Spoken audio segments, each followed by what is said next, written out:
There's a Y in every family, a production of the Waynesboro Family YMCA. This week in the podcast studio, Melvin Garrison. Melvin, welcome to the podcast. I'm glad to be welcome. I've been looking forward to doing this one because Melvin's a year plus here at the Y, but that's at the Waynesboro Y. He's got the Y totally in his background. And we got to know you a little bit through the interview process. But there's some things that I've just been curious about you and your background and getting to know you a little bit better. I've been wanting to ask. So let's just fire into it. Tell us about Melvin. Where did you grow up? I grew up in Richmond, Virginia. Born and raised there. And I was there probably for 15 years. But in summer times, I also grew up in Lynchburg, Virginia, which is like an hour away from here. And spent my summers there. And both sides of my family, my mom's side and my dad's side, is from Lynchburg. So I grew up in Richmond and Lynchburg 20 plus years. So. Let me ask you about growing up. Were you in a Y? Did you play basketball for a Y? Yes. So back in Richmond, I played at the Manchester YMCA, third grade, and also played soccer, and also I played baseball.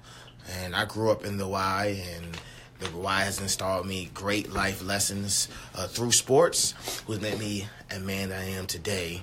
And sports has taught a lot of people a lot of life lessons. And this is the reason why I wanted to be at the Y, because I love sports. And also, sports is one of the reasons the world goes around each and every single day.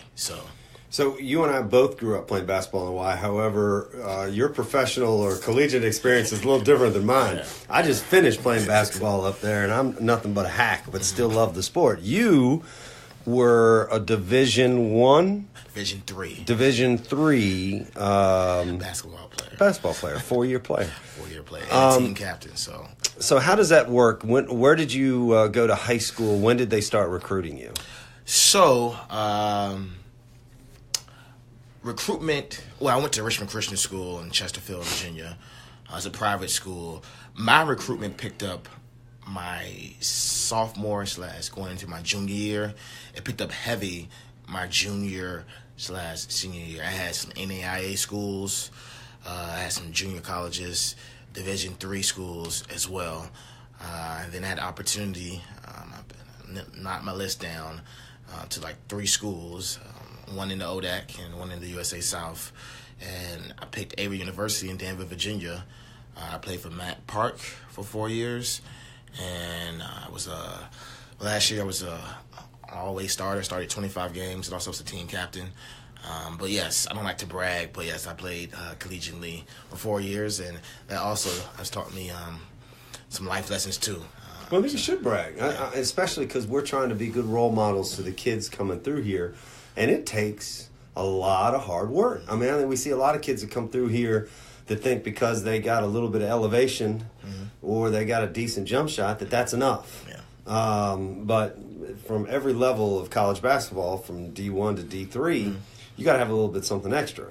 You see these kids, we haven't had, I'm trying to think the last Division I kid that came out of this gym. Corey Alexander, Kenny Brooks, Champ McGuffin, but that's been a while. Reggie Harris.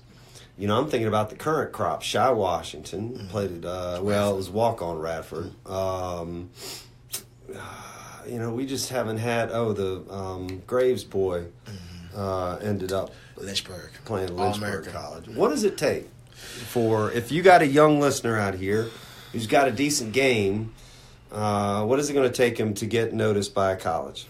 Dedication, hard work, and have a great work ethic. That hard work and work ethic goes together, but dedication, getting up and doing the things that make you feel uncomfortable, getting out your comfort zone, getting up 100 shots before you go to school, or getting up and running in that mile or 2 miles to getting yourself in shape, or getting up and hitting the weight room, and then after that getting out of school and going to your practice and putting the work in, and then staying after practice and still getting up shots. Being the first one there and the last one to leave takes put you into that stepping of getting recruited. And also having a good background, a good family around you that's not feeding your head with nonsense, I would say. Feeding your head with good food of thought and let you know how good you are and where you can go by putting the work in. Now, you also stayed in school and got your master's degree. Yes, I did. Which is pretty impressive. Where did you get your master's? I went to Liberty University in Lynchburg, Virginia. I did it online while working, so that showed you my hard work and my work ethic and my dedication of trying to perfect my craft, as we say in the sports world. Always trying to get better, perfecting your craft for professional development and also in your personal life. So I was working at the Patrick Henry YMCA while pursuing to get my master's in sports administration.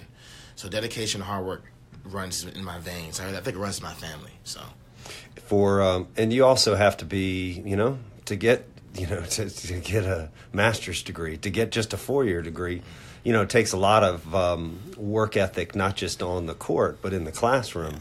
Yeah. What were your grades looking like, and what do these kids need to do, because sometimes they forget about the almighty books. Yes. So all 4 years I was because you were a scholastic All-American. Yep. So I made the conference all-academic team, and then I made the regional all-academic team for Scholastic Scholar. My 4 years there, my GPA was 3.4, and in order to have that, you have to have a 3.3. So that's B's and A's. I had actually pulled off one semester with all A's. I don't know how I did that by practicing, but you throw in little gym classes in there, baseball and basketball. But I did have one semester with all A's. And then my master's was even higher. I had a 3.6. So it's just putting the time in, not so on the court, and also in the classroom and studying. Once you we have mandatory study hall and stuff like that, but you also have to have that brain and sit down and buckle down and study too as well. If you got a kid listening right now, and you mentioned having a good core family, you mentioned having a hard work ethic, you mentioned being tough in the classroom and on the court. A kid that may be coming in a single parent family, hasn't got somebody standing on him to get his homework done. What are you going to say to that kid? Try to find a mentor that you look up to. A good thing that you said that, because I came from a single parent household, and I had a coach that I looked up to, or even my guidance counselor in school. She guided me the right way. She knew my background, and she wanted me. I might not was listening then, and I was pulling teeth and hair, as they say, but it helped me shape me as a man today by just listening to him. And I may veer off, but I come back on track because I had a positive coach and a positive guidance counselor in my life that, hey, this is the way you have to do it. Your life is going to be two ways. It's going to be the right way and the wrong way. I want you to stay on this straight and narrow and listen. And once you listen, I want you to comprehend, and then we make some results will happen. How long were you growing up without a father in the home? 7. My brother was 4, so I'll say 15, 16 plus years. Now, your mom, I met your mom. She's a powerful woman, and that makes more sense to me now. So she had to play both roles. Both roles, yep. What does your mom do? What is she? She's in academics? Juvenile justice. So that's why she's very, very strong. She's a regional director, and she travels from different court systems, and she's over 4 different locations: the Virginia Beach area, the Waynesboro Stanton area, the Lynchburg area, and some parts of the Roanoke and Lexington down there area too as well. That she's over 4 different parts, but she's a very, very strong, faithful. Faith was a big attribute that I've got from her, and she was a positive role model, a very, very strong, powerful black woman. So yeah, that's fantastic. Yeah, good for mom. I mean, single parent home, and you go on to school, get your master's degree, and now you're leading young people. Yeah. And because a lot of the kids that are coming through the Y are going through a similar situation. They're in single parent households. So finding that mentor, finding that coach is critical. I want to go to your college experiences. Your senior year, You were team captain. How did is it Averett? Avery. Averett, yeah. How did Averett? How did they do that year? We finished second that year. That's the best year I was there. We finished second in the conference.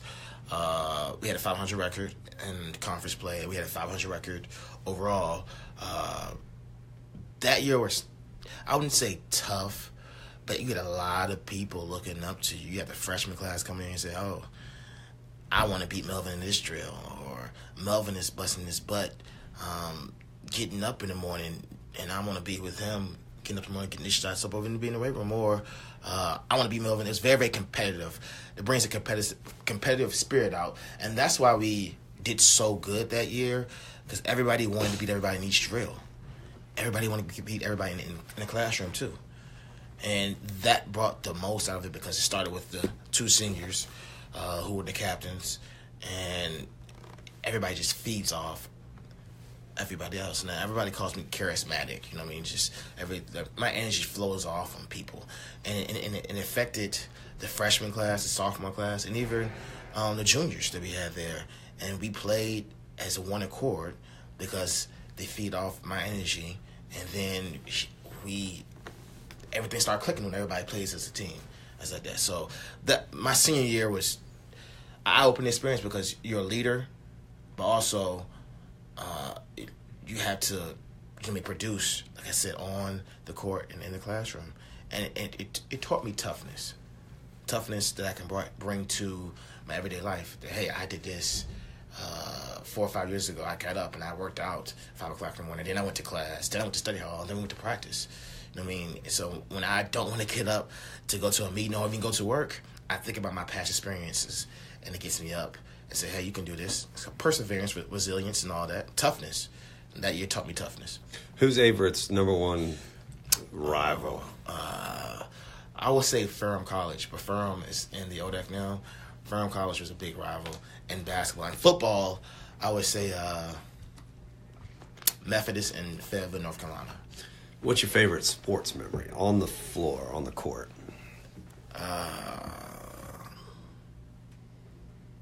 Winning state championship. Was that in the high school level? High school level. Nice. Winning state championship. You know what I mean? So, coaching too. I want coaching too. So, both. That's a great experience. Coaching young men, and you see the work they put in, and also you see the work that I put in. And it all pays off. You throw the ball in the air, you get ringed up, and the sweat and tears and the grit of you putting all that work in pays off at the end when you actually win something. When I was a kid growing up, the clicking sounds you would hear were the sounds of a baseball card in the spokes of a bike. And now the clicking sounds you hear are of the game controllers or the computer mouse. And kids now don't anywhere near get outside and are as active. I mean, I don't know about you. All I did was play basketball all my life. I wake up, I'd ride my bike to the Y. The neighborhood kids, we'd find a court to play. Whatever sport was in session, we were outside. How do you get to these kids that are stuck in their house and they may not be athletically inclined? You know, the having a basketball and shooting the hoop may not be their thing, but we still need to get them out of the house and get them active and engaged. How do you reach these kids? So, this is a statistic that everybody's done this past 2 or 3 years by Sports Business Journal. I did some research when I was doing my master's. And basically, when things are structured to a T, kids do not have that cognitive skill to do a structured thing. When things are unstructured and it's free play, it's more fun for kids to comprehend with their cognitive skills and interact and engage more with their peers. So in order to get these kids outside the house, things need to be less structured. When I mean less structured, like a rule here, a rule that, and just let them play and put a ball out there and just let them play. Use their imaginary skills. A lot of kids have a lot of imaginary skills, and they might come up with their games with themselves. So some teachers, PE teachers or teachers in general or sports directors just need to take some steps back and have less structured things and let these kids use their own imagination and have fun like that. Kids have lost the art to play. Yeah. I mean, it really is. It's an art. I mean, it's just a whole different ballgame. Now, what I love is like on Friday night tonight, we're recording this podcast on a Friday, pending the weather, which we'll look at here shortly. You'll have 70 or 100 kids in the building and just playing. You kind of stepped into the world of Friday night basketball. What do you see with some of the kids' programs that we're doing over here? And for teenagers, if there's a parent listening to this, would you suggest they send their kid out here whether they're basketball inclined or not? Yes, I will. So, like I said, Friday night basketball is a great opportunity for your kid not to just play sports, but to interact and engage with their peers. We have some talks to the youth. We give out food. We have concession stands, but we also have structured games and unstructured games. We have more structured games upstairs with the high school kids, and downstairs the unstructured games. Some kids might be playing knockout on one end. Other kids might be playing one-on-one on one end. You may have a group of girls even just passing the ball. I even had volleyball. I had a volleyball down here 2 weeks ago. Kids they're just sitting there just chatting. You know what I mean? It's talking. A positive, safe place. Positive, safe place. On that Friday night, have your kids off the streets and here with their peers, engaging and having fun. We also play music too as well. So, which I was just downloading as we speak on my computer screen. Friday night basketball, high school gym. Yeah. Finding music for Friday basketball is not easy because I have to listen to every lyric. Yeah. So I'll read the lyrics, I'll pull it up, and if it's grossly inappropriate, which sadly, in this day and age, it feels like half the music I pull off a Billboard Top 200 I can't play over my speakers. And maybe just because I'm old. But some of that stuff I just don't get. Yeah. But then again, Starland Vocal Band was confusing too. But I don't expect you to get that reference. Talking about some of the other Y program we've got going on. We just finished a successful co-ed basketball season. Well, not quite. We still got the little ones. This playoffs, the championship game is Sunday, and the third place game is Sunday. We'll be done officially on Sunday with the whole co-ed league, which has been a success. Some changes and from the good, you know. How many teams did we have this year? We had 25 teams. 25 teams. In three divisions. A lot of kids. I'd say last Saturday when you had championship games both days and the award ceremonies, we had over 3,000 to 4,000 people rotate in and out of our gyms. And we saw some really good basketball. Having officiated 2 overtimes. Yeah, the 2 overtime game, that was intense. Having officiated up here for the last, well, I'm going to date myself. I've been blowing the whistle on that gym floor for 30 years plus. I love watching the improvement from the start of the season to the end. And I mean that championship basketball game upstairs, those kids were just so much better. And downstairs, you know, tell me about the 3 leagues that we have here and their ages and the different things we do with them. So the Little All-Stars is our younger division, your 5 through 7-year-olds. And we try to, first half of the season, don't really call some calls, you know what I mean? The goals are lowered to 8 feet. And then halfway through the season, we raise the goals up to 8.5. And we start making more calls. The travels and also the double dribbles and then, you know what I mean, your typical 5 seconds, taking the ball out. All those calls we start picking up halfway through the season. So the kids that are moving to the rookie division, who's the next division, learn those calls will be called next year when you move up. And we also included a new playoff this year. It went great. Had some great feedback from the parents. So we had a playoff, a 16 playoff for the Little All-Star division. The next division, the rookies division, 8 through 10-year-olds.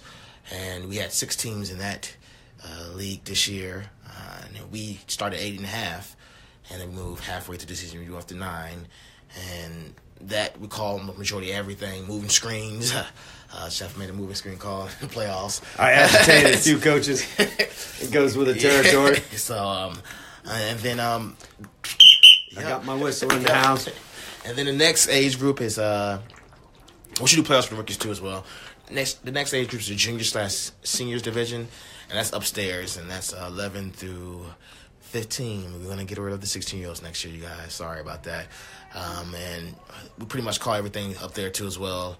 Some rule changes, made some rule changes that benefit, and then also had added a new software this go around. And we use Player Space, the Y USA, and it's recommended to all Ys to use with our communication tool, which I had some good feedback on that too as well. So those are 3 age groups. So most people, when they think of the Y, they'll think of our swim program or our basketball program, but you've really diversified our programming. Tell us about some of the youth sports, other offerings. It's not just basketball anymore. Yeah, so this spring season we have some new programming. Youth soccer, we're going to do that at Berkeley Glen Elementary School for ages 3 through 10-year-olds. We're also rolling out youth flag football for ages 5 through 14-year-olds. That's going to be at Berkeley Glen Elementary School too, as well.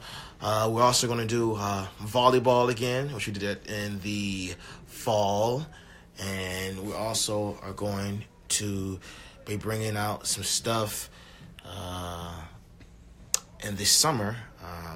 We have our men's league, which I've done that last summer. And people are still talking about the men's league. Yeah, which we have that rolling. Registration open for that next week, surprisingly. So a lot of and flag football is going to be new. Flag football is brand new, spanking new that we're going to do. And we also do clinics too. We have our PB soccer clinics, and then also our little dribblers clinics. Our second session is open up for that as well. So I have a lot of programming that's going to be going on in the next 3 months, and then also my 10-week summer sports sampler, which we sample a different sport each week in the summertime. So that's coming out too as well. That way, if a kid just wants to stay active and fit, doesn't really want to lock into one particular sport, they can do the summer sampler and just test a little bit of everything. We're going to be out at Riverfest this year, May 4th. So if folks want to get a sample of the sampler, they can come out to Riverfest, which is going to be out at Constitution Park. I'll be out there playing tunes. May 4th. Reptile World. You can play a little sports and then watch alligators and crocodiles and giant albino anacondas. It's a unique pairing, the Y and Riverfest, but it works. It's kind of neat. Melvin, you brought a lot of new things to the Y, which we really appreciate. It's been fun bringing some of your experiences, both collegiate, sports-wise, academic, your master's background, and bringing some of that here. What's been the biggest surprise for you moving from Richmond to Waynesboro? 2 different towns. Yes, 2 different towns. Just the community as a whole, the welcoming atmosphere, and taking you in with open arms, and just being that second family that you need once you relocate to a new town and a new job. It's the welcoming community along with your Y family is welcoming you open arms, and you know what I mean, giving you the background of Waynesboro and the history, and also giving you the ins and outs of the Y and its history too. So I would say the welcoming community and the Y family, nurturing, is very, very, very, very appreciated. That's all I would say. So excellent. Well, Melvin, it's great having you in the Y family. It's great having you in the podcast studio. And it's even going to be better that after Saturday, the co-ed basketball season is wrapped up. We ended early, too, this year. We started earlier than expected. We only had, with all the bad weather we've had, we only had one snow game. So, and it's snowing now as we speak. As we speak right now. So we're going to look at the weather forecast and see if we're going to have Friday night basketball tonight. But we appreciate everything that you're doing, Melvin. And if kids are interested, parents, in learning what the Y has to offer, just go on WaynesboroYMCA.com, click on Youth Sports tab.